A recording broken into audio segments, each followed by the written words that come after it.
नमस्कार, आप जुड़े हुए हैं राजस्थान के सबसे बड़े Dainik Navjyoti digital news network से। जयपुर में आज क्या कुछ हुआ आप देखिए हमारे साथ। जी हां, समाचार वही जो आप देखना चाहे। जयपुर में शुक्रवार को एक फोन कॉल ने पूरी पुलिस फोर्स की परेड कराते हुए पूरे सिस्टम को हिलाकर रख दिया। दरअसल एक सिरफिरे युवक ने पुलिस कंट्रोल रूम में फोन के जरिए मुख्यमंत्री निवास को बम से उड़ाने की धमकी दी। पुलिस ने फोन ट्रेस कर लोकेशन के आधार पर जमवारामगढ़ थाना इलाके में स्थित पापड़ गांव से फोन करने वाले शख्स को गिरफ्तार कर लिया। प्रारंभिक पूछताछ में सामने आया कि गिरफ्तार शख्स का नाम लोकेश कुमार मीना है। 26 वर्षीय लोकेश कंपटीशन की तैयारी कर रहा है, लेकिन मानसिक रूप से विक्षिप्त भी बताया रहा है, जिसका एक मनोचिकित्सक से इलाज चल रहा है। भाजपा के 5 विधायकों ने मुख्यमंत्री अशोक गहलोत के राज्यसभा चुनाव के दौरान लगाए गए खरीद फरोख्त के आरोपों के खिलाफ विशेष अधिकार हनन का प्रस्ताव पेश किया है। इस पर विधानसभा में मुख्य सचेतक महेश जोशी ने कहा कि बीजेपी को विशेषाधिकार हनन का प्रस्ताव देना था तो वह मेरे खिलाफ देते। मुख्यमंत्री के खिलाफ यह प्रस्ताव क्यों दिया गया? जोशी ने कहा कि संयम लोढ़ा ने जो विशेषाधिकार हनन का प्रस्ताव दिया है, उससे बौखलाकर भाजपा ने यह कदम उठाया है। जोशी ने कहा कि वह आज भी यह बात कह रहे हैं कि भाजपा हॉर्स ट्रेडिंग करती है। ये कहते हैं कि हम इतने करोड़ों में सारे विधायकों को खरीद लेंगे। जो खरीद फरोख्त करती है उनकी पीड़ा इस बात की है कि खरीद फरोख्त कर नहीं पाए, हॉर्स ट्रेडिंग कर नहीं पाए, बल्कि उनका जो एक वोट कैंसिल हुआ उसका जवाब उनसे देते हुए नहीं बन रहा है।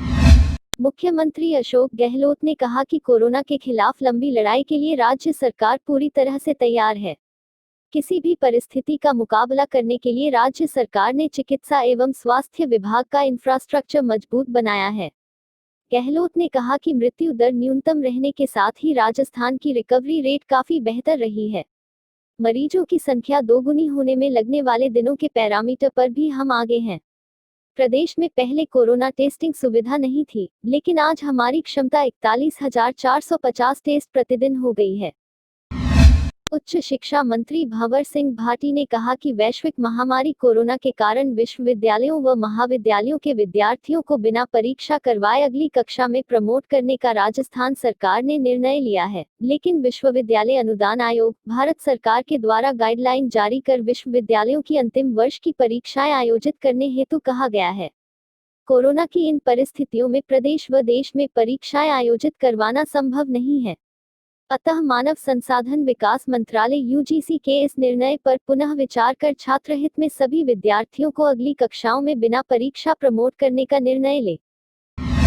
शैक्षणिक सत्र में परीक्षाओं की बाध्यता के मुद्दे पर कांग्रेस ने केंद्र सरकार के विरोध में स्पीक अप स्टूडेंट्स ऑनलाइन अभियान चलाया और केंद्र सरकार से परीक्षाओं को निरस्त करने की मांग करते हुए अगली कक्षा में प्रमोट करने की मांग की। पीसीसी चीफ सचिन पायलट सहित कई कांग्रेसजनों ने इस अभियान में भाग लिया। वहीं प्रदेश कांग्रेस उपाध्यक्ष और media chairperson doctor Archana Sharma ने कहा कि शैक्षणिक सत्र समय पर हो, ये सभी चाहते हैं, लेकिन जब सदी की सबसे बड़ी महामारी कोरोना सभी को प्रभावित कर रही है, हमारे युवा इतने प्रतिभाशाली है कि उन्हें यदि बिना परीक्षा के प्रमोट कर दिया जाएगा तो कोई ज्यादा फर्क नहीं पड़ेगा। प्रदेश में शिक्षक प्रशिक्षण की अभिनव शुरुआत की गई है। इसके तहत शिक्षकों की क्षमता संवर्धन के लिए दीक्षा ऐप द्वारा डिजिटल शिक्षक प्रशिक्षण प्रदान करने की पहल की गई है। शिक्षा मंत्री श्री गोविंद सिंह डोटासरा ने बताया कि शिक्षा विभाग में कोरोना के इस विकट दौर में शिक्षकों के प्रशिक्षण में किसी तरह का व्यवधान नहीं हो, इसे ध्यान में रखते हुए अपनाए गए नवाचारों के अंतर्गत यह पहल की गई है। उन्होंने बताया कि इसके तहत कक्षा 1 से 8 तक के शिक्षकों के लिए दीक्षा ऐप के अंतर्गत विभिन्न प्रशिक्षण मॉड्यूल उपलब्ध कराए गए हैं। शिक्षक इन मॉड्यूल को शुक्रवार से ही प्ले स्टोर पर जाकर दीक्षा ऐप डाउनलोड कर सकेंगे। पेयजल से जुड़े कई प्रोजेक्ट वन भूमि से होकर गुजर रहे हैं, लेकिन वन विभाग की ओर से प्रोजेक्ट को अनुमति नहीं मिल रही है। अब वन विभाग का तर्क है कि जलदाय ने अनुमति लेने के लिए आवेदन प्रक्रिया सही से नहीं अपनाई, जिसके कारण मंजूरी नहीं मिल सकी। जलदाय विभाग के प्रमुख शासन सचिव राजेश यादव ने अब वन विभाग के साथ लंबित प्रकरणों के समाधान के लिए जल भवन से अधीक्षण अभियंता स्तर के अधिकारी को नोडल अधिकारी बनाने का निर्णय लिया है। प्रमुख शासन सचिव ने कहा कि आवेदन की प्रक्रिया के बारे में वन विभाग के स्तर से जारी निर्देशों की प्रति जलदाय विभाग के सभी जोन में अतिरिक्त मुख्य अभियंताओं को उपलब्ध कराई जाए। किसान महापंचायत के राष्ट्रीय अध्यक्ष रामपाल जाट ने महिला सभा स्थल पर किसानों को संबोधित करते हुए कहा कि सरकार विदेशों से दलहन एवं चना का आयात तो बहुतायत में कर रही है, लेकिन देश के किसानों का चना नहीं खरीदकर उन्हें कोरोना काल में भटकने को छोड़ रही है। पिछले 11 वर्षों में सरकार ने 446.1 लाख टन दालों को विदेशों से मंगाने के लिए 1,55,000 करोड़ रुपए से खर्च किए हैं। इन्हीं 11 वर्षों में विदेशों से 28.7 लाख टन चना भी मंगाया गया है। इससे कारण देश में चने सहित अन्य दलहनों का भाव नीचे गिरे। कोरोना काल में तंग गलियों में सैनिटाइज करने के लिए नासिक के किसान राजेंद्र जाधव ने इनोवेटिव स्प्रे टेक्नोलॉजी का विकास किया है। यह सैनिटाइजर यंत्र ट्रैक्टर की मदद से विकसित किया गया है। जयपुर में शास्त्री नगर स्थित विज्ञान केंद्र से शुक्रवार को किसान द्वारा विकसित इनोवेटिव स्प्रे टेक्नोलॉजी का ट्रैक्टर रवाना हुआ, जो टोंक, अजमेर, पाली एवं जोधपुर में सैनिटाइज करते हुए पुनः जयपुर पहुंचेगा। राजस्थान हाईकोर्ट ने साईनाथ विश्वविद्यालय के वीसी को 29 जुलाई को पेश होकर बताने को कहा है कि 7 साल पहले पीएचडी पूरी होने के बाद भी अब तक अभ्यर्थी को डिग्री क्यों नहीं दी गई। न्यायाधीश एसपी शर्मा ने यह आदेश दीपक राजपूत की ओर से दायर याचिका पर सुनवाई करते हुए दिए। सुनवाई के दौरान याचिकाकर्ता की ओर से कोर्ट को बताया गया कि याचिकाकर्ता ने 2013 में पीएचडी पूरी कर ली थी। विवि की ओर से उसे डिग्री पूरी होने को लेकर प्रोविजनली प्रमाण पत्र भी जारी कर दिया था। इसके बावजूद भी अब तक पीएचडी की फाइनल डिग्री जारी नहीं की गई। कोरोना संदिग्ध यात्रियों की पहचान के लिए जयपुर रेलवे स्टेशन पर थर्मल स्क्रीनिंग कैमरा लगाया गया है। इस कैमरे को प्लेटफॉर्म नंबर 1 के प्रवेश द्वार पर लगाया गया है। जयपुर रेलवे स्टेशन के प्रमुख गेट पर यात्रियों की थर्मल स्क्रीनिंग के लिए आर्टिफिशियल इंटेलिजेंस आधारित थर्मल इमेजिंग प्रणाली लागू की गई है। यह वास्तविक समय में रेल यात्रियों का तापमान एवं उनकी तस्वीर रिकॉर्ड कर सकेगी। रेलवे स्टेशन पर अब रेल यात्री बिना लंबी कतार लगाए सीधे प्रवेश कर सकेंगे।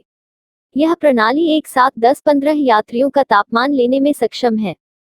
सामान्य से अधिक तापमान आने पर अलार्म बजेगा।